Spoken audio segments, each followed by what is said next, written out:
Z čoho sa platilo také štúdium na Oxforde? Keďže toto bola jediná zárobková činnosť pani Šimečkovej. Z čoho? Neplatila náhodou projekt Fórum a granty Európskej únie a dotácie z ministerstiev a orgánov štátnej správy aj štúdium pána Šimečku v Oxforde?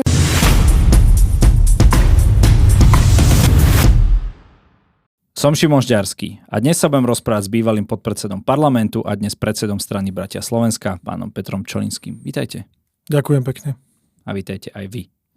Pán Čolinský, my sme vás vydávali dlho po boku Borisa Kollára. Dnes už máte, tak povedať, vlastnú stranu. Čo sa medzi vami stalo?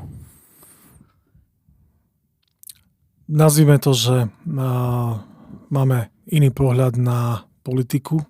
Máme iný pohľad na to, že kam by strana sa mala uberať. Boris dnes buduje druhú Sasku so Sulíkom a Ciganíkovou. Pre mňa toto nie je cesta. Dobre, ale vy ste odišli dávno predtým, než sa zverejnili nejaké informácie, že Sulík a Kollár. Ja som odišiel v máji 2024, som oznámil, že ruším členstvo, že odchádzam. A áno, ich debata bola neskôr, ale Boris k tomu smeroval už v tom čase. Smeroval v zmysle tie jeho vyjadrenia, tie jeho videá v podstate z človeka, ktorý bol sociálne cítiaci, sa zrazu stal tvrdý pravičiar, ktorý chcel prepúšťať 100 000 ľudí a takéto. Čiže ja si myslím, že je to úplne v poriadku. Politika je o rôznych názoroch. Ja rešpektujem, ktorým smerom sa uberá Boris. Ja mám trošku iný pohľad na to, čiže nič tragické, úplne normálne. Čiže inými slovami, vy ste podľa vás sociálnejší ako Boris Kollár. Ja by som to takto nenazval. Myslím si, že mám trošku triezvejší pohľad na politiku a nebudem meniť každé volebné obdobie smerovanie, že raz som sociálne cítiaci, potom som tvrdý pravičiar, potom budem ľavičiar, že jak sa mi to hodí, to ja robiť nebudem. Vy sa momentálne venujete kauzám matky Michala Šimečku tento týždeň. Nie len, ale momentálne to tak mediálne vystrelilo. Vy ste tento týždeň prišli so zisteniami, že teda čerpala tá neziskovka aj ďalšie granty na projekt Európa pre občanov a v rokoch 14 až 17 požiadal projekt Fórum každý rok o 100 000 eur a vyčerpať mali zhruba 370 000. Ako ste to zistili? Keby som chcel trošku hrať divadlo, tak začnem tu rozprávať nejaké konšpiračné teórie. Na rozdiel od mnohých novinárov viem používať Google. Úplne jednoduché. Vy musíte vedieť, čo chcete hľadať a kde to chcete hľadať. Jednoducho máte stránku Európskej agentúry pre vzdelávanie, kultúru, už neviem, ako sa to volá presne, kde máte vlastne všetky tie granty. A treba len v tých vyhľadávačoch vedieť zadať to, čo chcete nájsť a v podstate vám to tam pekne vyhodí. To znamená, že úplne normálnym spôsobom som sa dopracoval k tomu, že v rokoch 2014, 15, 16 a 17 projekt Fórum čerpal respektíve požiadal o ďalšie granty, každý rok o 100 000 eur. Boli tam menšie korekcie, 20 000, 5 000. To znamená, na konci dňa dokopy vyčerpali asi 370 000, ale v čom je problém je ten... To už normálne mi beriete otázky. A problém je ten, že oni vlastne prvý grant z tej Európskej agentúry dostali v roku 2010, myslím, na projekt Zrkadlá Európy, nejak tak sa to volalo, Mirrors of Europe, vo výške nejakých 134 000 alebo 136 000, neviem teraz presne si nevybavím. Dostali ten grant a po skončení toho projektu Európska agentúra chcela, že dobre, tak urobte nám nejaké to záverečné vyúčtovanie, zdokladujte nám to, hej. No oni urobili nejakú správu a poslali. A Európska agentúra im odpísala, že no počkajte, ale nás nezaujíma toto, pošlite nám tieto a tieto dáta, hej. Tak oni zase niečo poslali a Európska agentúra im hovorí, že no počkajte, ale my nechceme toto, čo ste nám už druhýkrát poslali, my chceme od vás toto. Toto nás zaujíma, tieto dáta. No, tak sa to naťahovalo 6 rokov. 6 rokov tam prebiehala, čo je samozrejme šokujúce, že 6 rokov, ale uvedomme si, že Európska únia je jeden obrovský byrokratický aparát, kde ľavá ruka nevie, čo robí pravá. Čiže oni 6 rokov od roku 2012, kedy skončil ten projekt, zhruba do roku 2018 sa naťahovali s Európskou agentúrou, až Európskej a opakovane tá agentúra vyzývala. A to ako viete ohľadom informácie ohľadom tejto komunikácie? Viem používať Google. To je všetko akože verejne dostupné, Áno, že všetko, čo im vytýkala tá agentúra. To sú všetko verejne dostupné dáta, všetko. Samozrejme, jasné, že sú to veci, ktoré sa zverejňujú. Tak jak u nás sa zverejňuje, ja neviem, centrálny register zmluv, len treba vedieť, že čo hľadáte a kde hľadáte. Centrálny registri zmluv, tam nemáte komunikáciu toho úradu, viete, keď sa tam... A máte rozhodnutia? Okay. Máte rozhodnutia, jednoducho, viete si to nájsť. No a v podstate to pokračovalo tým, že v roku 2018 Európska agentúra povedala dosť, chceme naspäť peniaze. To znamená, začali vymáhať od Projekt Fórum, od pani Šimečkovej, začali vymáhať tú sumu. Tá exekuovaná suma bola zhruba 135 000 eur, čiže z toho dedukujem, že to bolo zhruba ten grant. Plus na to sa nabalili trovy a poplatky exekútora, čiže celková vymáhaná suma v exekučnom konaní okolo 160 000. Čo je problém, je ten, že vlastne v tom období od 2012 do 2018, kedy Projekt Fórum nevedel zdokladovať prvý grant, tak oni počas toho obdobia požiadali o ďalšie peniaze. Napriek tomu, že mali problém už s prvým grantom. To svedčí aj o tej byrokracii v Európskej únii, že ľavá ruka nevie, čo robí pravá. Ale čo je veľmi vtipné, a to je naozaj, že čerešnička, tak pani Šimečková bola nespokojná s tým, že prečo oni majú vracať, považovala to za nespravodlivé, tak sa obratila na európskeho ombudsmana. Pravda. A európsky ombudsman povedal, že no počkajte, ale veď vy ste doložili úplné house numera a dokonca európsky ombudsman konštatoval, že vy ste neboli ani oprávneným žiadateľom, vy ste ani nemali čo dostať ten grant. Teraz otázka je, že tak keď európsky ombudsman tvrdí, že oni to ani nemali dostať, že ani neboli oprávnený žiadateľ, tak čo pani Šimečková napísala do žiadosti o ten grant? No evidentne už pri podávaní žiadosti. Hej? To znamená, že tam je ďalších 370 000 eur, ktoré podľa mojich informácií budú tiež problémové a môže to veľmi rýchlo skončiť ďalšou exekúciou. OK, len vy ste hovorili, že vlastne tam bola problematická tá prvá časť toho grantu, tých 130 000. To bol iný projekt. To bol iný projekt? Čiže myslíte si, že aj tieto nadväzné budú problematické? Ja mám informáciu, že áno. Že bude tam ten istý modus operandi, Preto som dal verejné otázky na pani Šimečkovú, že či náhodou už neprebieha nejaké konanie. Či náhodou nám nezabudla ešte niečo povedať. A pani Šimečková na to vôbec nereagovala, ani pán Šimečka na toto nereagoval. Jediná reakcia pána Šimečku bola, čo myslím si, že drvá väčšina novinárov bola šokovaná, lebo s mnohými som si telefonoval, že pán Šimečka v statuse vlastne spojil Fica, Gašpara, mňa a Mareka Vagoviča z Postoja do jednej veľkej organizovanej zločineckej skupiny, ktorá sa... Tam o zločineckej to teraz prifarbujem, ktorá sa sprisahala a ide vlastne o spravodajskú hru. Hej? Tak samozrejme, pán Vagovič úplne hneď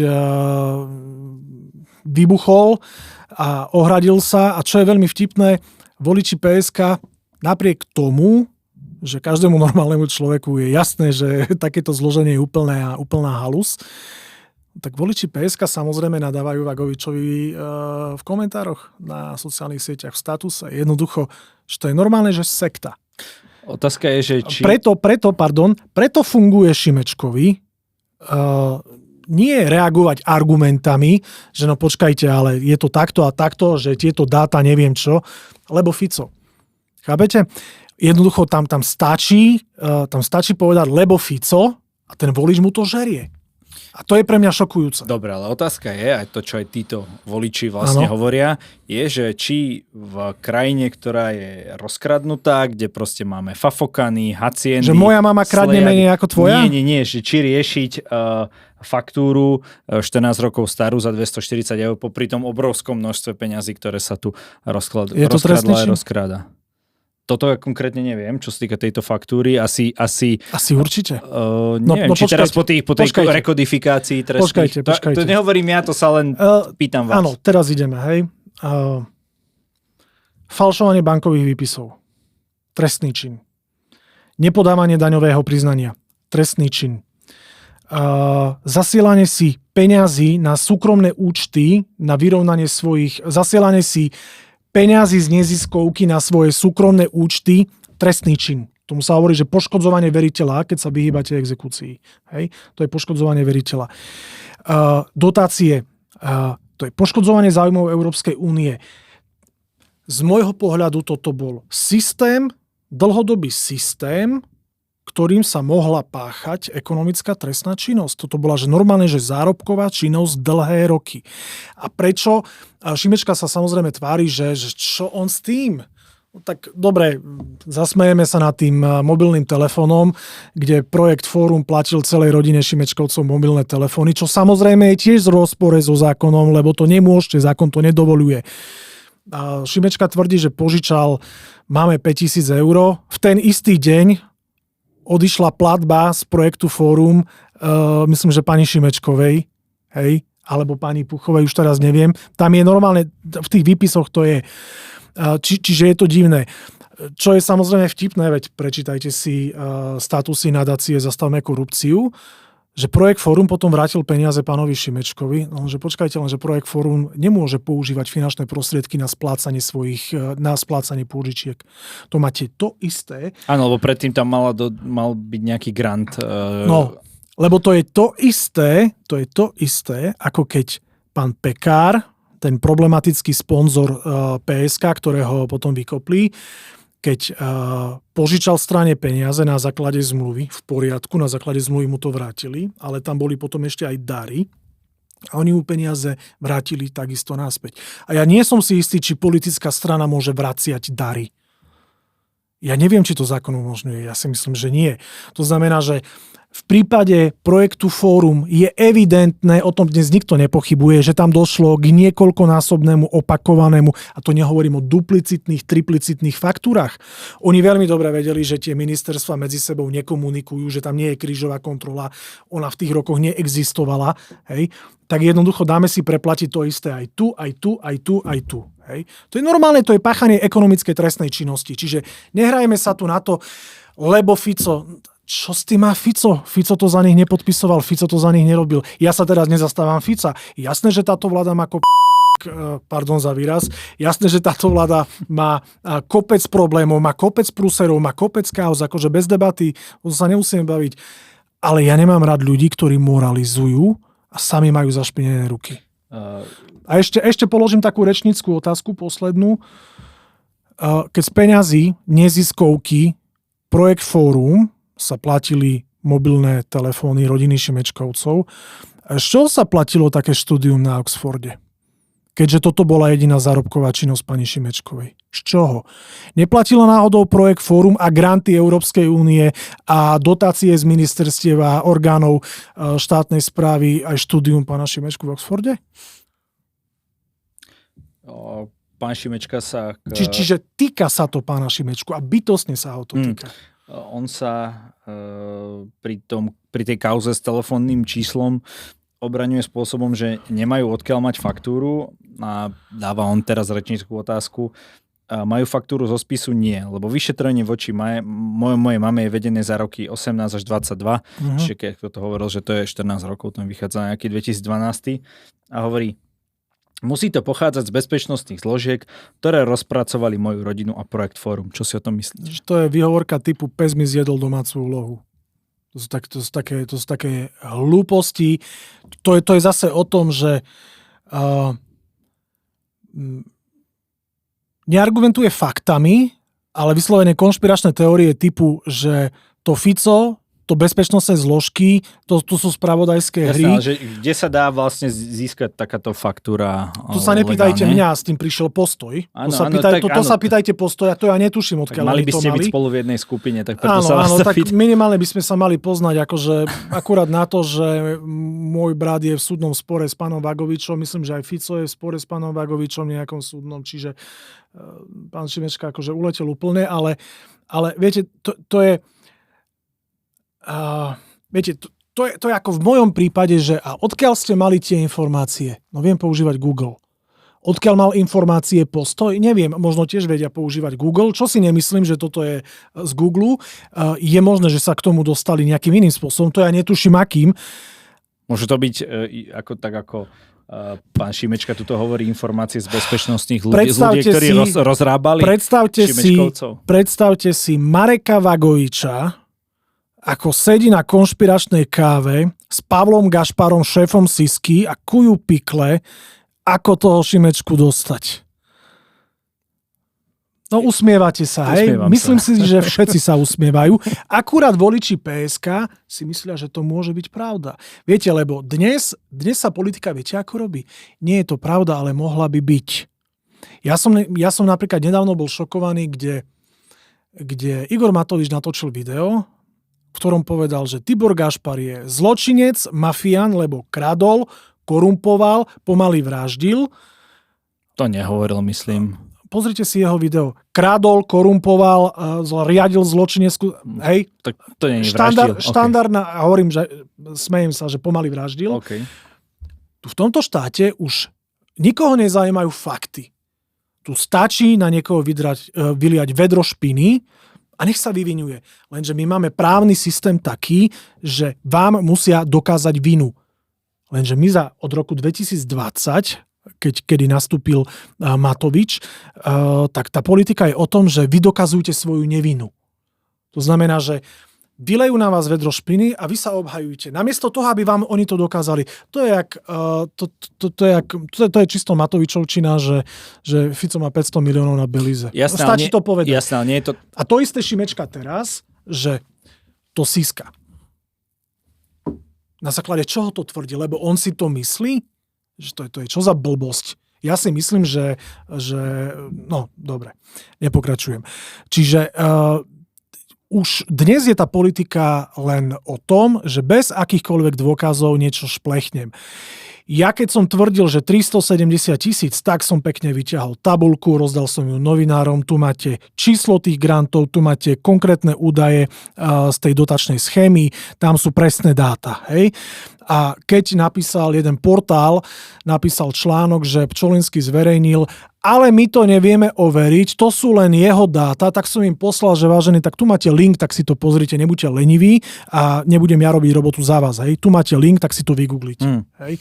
Čiže dnes už nikoho nezaujímajú fakty, stačí akože len tak povedať, že viete. Jasné, ale ide o to, že Michal Šimečka teda bol v rozhovore v denníku N, kde teda už povedal, že sú to podvody, to čo robilo projekt Fórum a teda uvidí sa. Prečo tvrdil predtým, že to sú administratívne pochybenia? Potom účtovné chybičky, potom nedorozumenie a potom začalo lebo Puková, lebo Fico, lebo Gašpar, teraz lebo Vagovič. Dobre, máte nejaké dôkazy, že v tom bol nejakým spôsobom zahrnutý aj Michal Šimečka? Ale teraz sme sa o tom bavili. Že Michal Šimečka žil z týchto peňazí. Michal Šimečka nikdy nepracoval. Michal Šimečka práve v tom období, myslím, bol asistentom europoslanca Zálu, keď bol v Bruseli, to je celkom slušne honorovaná funkcia. Áno, a k tomu platil dovtedy školu. Rodičia. Hej, keďže nepracoval, keďže bol študent, z čoho mu ju platili. Keď zárobkovou činnosťou Marty Šimečkovej bol projekt Fórum, o ktorom dnes vieme, že si z neho ulievali peniaze. Akože sa to netýka pána Šimečku. Pozor, ja nehovorím, že sa netýka, ja sa vás len pýtam. Ja teraz to nesmerujem na vás, ale ako on môže tvrdiť, že čo on s tým, že to je strašné, že čo on s tým, a čo si žil dovtedy? Veď z týchto peňazí si žil. Veď z týchto peňazí ťa financovali tvoji rodičia. Čo je normálne, že rodičia financujú svoje dieťa. Ja to nespochybňujem, to je úplne normálne. Ja takisto financujem štúdium svojich detí. Jasné, ale či majú teda potom deti sa zaujímať, odkiaľ máte vy tie peniaze? No v tom čase nie. Však jasné, že nie. On keď chodil do školy, tak určite neriešil, že odkiaľ jeho rodičia financujú jeho štúdium v Oxforde, hej? A platia mu paušal s roamingom. Čiže hovoríte, že vtedy to nemal riešiť a teraz by mal teda spraviť čo? Teraz by mal spraviť to, že áno, bola to chyba, áno, z týchto peňazí som bol financovaný aj ja a netváriť sa, že čo on s tým, lebo to je jeho obhajoba, že čo on s tým, to moja mama. Pomaly schopný zaprieť teraz svoju mamu, lebo čo on s tým. Aha, chápem, čiže vám ide o to, že OK. Nech prestane hrať divadlo, lebo to je čisté divadlo. A najmä, nech prestane moralizovať. Hej? Lebo nemá na to žiadne právo. Pamätáte si, viete, ja nemám rád v politike moralistov. Poznám ich niekoľko. Kto? Poviem príklad, a to je že krásny príklad. Pamätáte si takého podpredsedu Národnej rady Ďura Šeligu? Ďuro je môj kamarát, ja ho mám rád. Ale Ďuro Šeliga ako podpredseda parlamentu veľmi často poučal, moralizoval, dával rady do života mnohým iným politikom v úvodzovkách. Až ho počas lockdownu načapali opitého. Tak to, že bol opitý, asi nebolo tá podstatná časť. Tak dobre, pod vplyvom alkoholu, čo bolo zrejme, v podniku. Išlo o to, že tam nemal čo hľadať. V podniku ďalšieho moralistu, Štefana Hríba, ktorý mal byť zavretý, nemali tam čo robiť, lebo bol lockdown. Súhlas. Musel sa vzdať mandátu. A ja som mu povedal, že vidíš, Ďuro, nemal si moralizovať, aspoň by si nevyzeral jak blbý. Hej.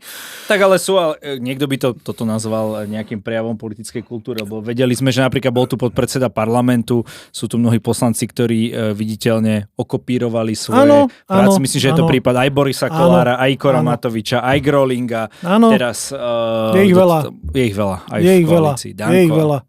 Hej. Čiže ja len týmto poukazujem na to, že ja nemám rád moralistov, ktorí jedno hovoria a druhé robia. Hej. A to ja považujem v politike za problém. Tak nehrajme sa tu na nejakých najčistejších, najsvetejších. Každý jeden politik ukazuje prstom na toho druhého, ale ďalšie prsty ukazujú na neho.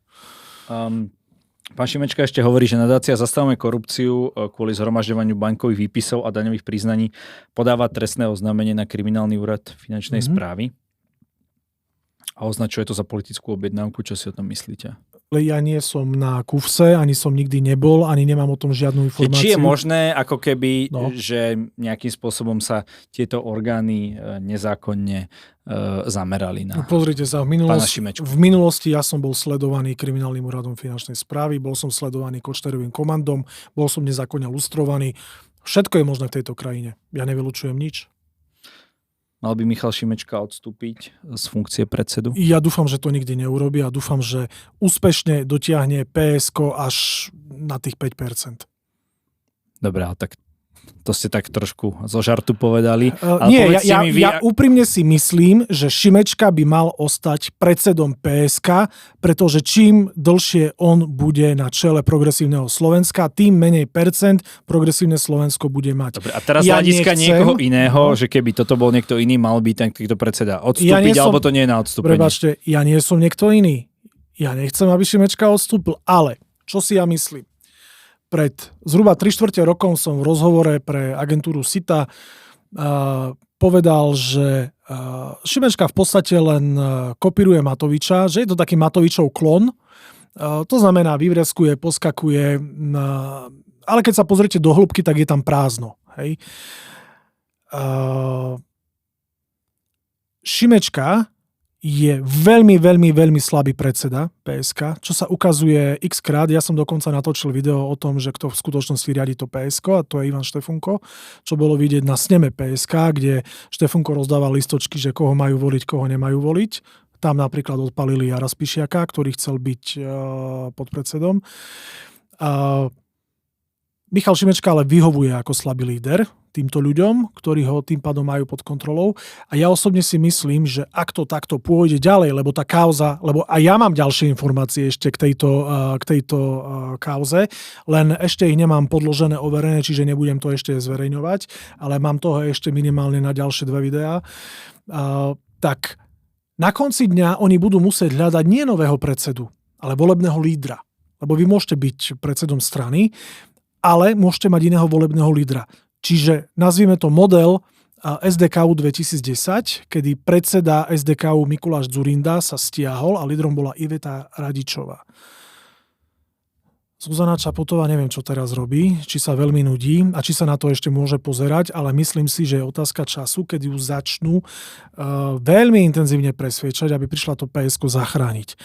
A podľa mňa by bola veľmi hlúpa, keby do toho išla, pretože dá na seba jeden veľký obrovský terč, ktorú si raz užila ako prezidentka Slovenskej republiky. Čiže myslím si, že Šimečka neodstúpi, ale čo môžu urobiť je, že volebným lídrom bude niekto iný. To napríklad pravdepodobne bude aj v prípade Sme rodina. Hej, že volebným lídrom nebude Boris Kollár, ale Richard Sulík. To je už celkom bujará fantázia, normálne. Som chvíľku rozmýšľal, či mám na to vôbec reagovať. Aby ste neboli veľmi prekvapení. OK, tak možno máte lepšie informácie a politickú intuíciu ako ja. Posledná vec. Šimečka vyzval Fica, aby sa zúčastnil s ním diskusie v teatri, ktorej bude hosťom.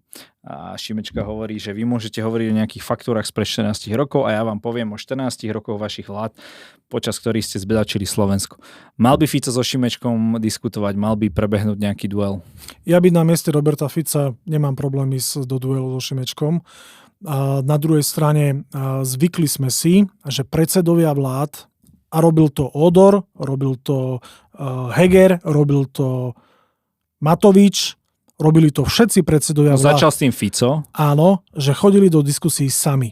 Hej, čiže bola to vždy one-man show, kde v podstate rozprávali, čo chceli, alebo čo potrebovali. Človek si ešte pamätáte diskusie vtedy Radičová versus Fico, prípadne Dzurinda versus Fico, prípadne proti Mečiarovi Fico a podobne, že mňa to vtedy veľmi bavilo, rád sa pozerám na tie zábery, ale odkedy vlastne Smer potom vládol sám, tak sa to takto zaviedlo a nikto to neobnovil. Viete, prečo vtedy Smer vládol sám? Kauza Gorila? Lebo Richard Sulík položil vládu. Viete, prečo teraz vládne zase Fico? Lebo Richard Sulík položil vládu. Tak povedal, že kvôli tomu, že ste zle vládli. No určite áno.